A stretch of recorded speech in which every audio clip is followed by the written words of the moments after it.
রক্ত বার হচ্ছিল, তখন ভাইপো মানে তখন ভাইপোর কোনো সাড়া নেই, এত মার মেরেছে ভিতরে।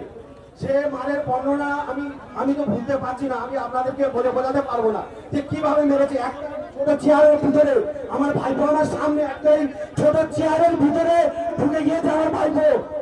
ও স্যার আমার বাঁচাবো, ও স্যার আমার মারবেন না, ও স্যার আমি আর পাচ্ছি না, ও স্যার আমাকে ছেড়ে দিন।